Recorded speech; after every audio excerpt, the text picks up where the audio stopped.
para o Guarani bater. E o Guarani teve alguma alteração, Marquinhos? O Guarani teve alteração sim, Batista. Saiu o Índio com a 23, para a entrada do Iago com a 97. O Ituano, mesmo time. Ah, perfeito. É isso aí. Portanto, a pergunta era do Ituano, que tem a posse de bola. Rafael Elias dominou, pé canhoto, bateu, é gol! Gol!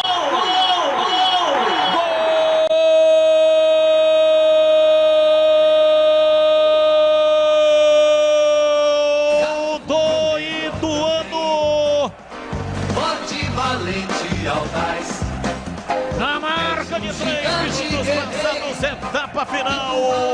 Uma grande jogada no Ituano. Jogada pessoal do Rafael Elias, o camisa 9. Dominou a bola na entrada da área. A posse de bola era do Guarani. Time do Ituano retomou e aí o passe na entrada da área. Os dois zagueiros falhando, principalmente o Hernando.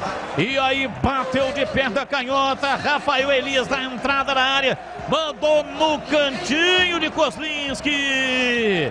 Tentou esticar a perna esquerda o Kozlinski e não chegou. A bola no cantinho esquerdo foi morrer lá no fundo do gol do Kozlinski.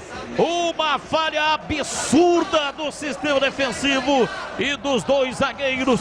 Rafael Elias, camisa 9. Faz o segundo no Ituano. Ituano 2, Guarani 0. E o detalhe do gol é seu Marcos Luiz. O detalhe, Batista, fica por conta da saída errada do Guarani na reposição de bola. Aqui pelo lado direito. E aí o que aconteceu? O Ituano percebeu que a zaga estava adiantada e no contra-ataque rápido apareceu ali o Rafael Elias. No meio da zaga do Guarani. Ele teve a tranquilidade para meter uma caneta no zagueiro Hernando do Bugre. Aumenta para o Ituano 2-0, Batista.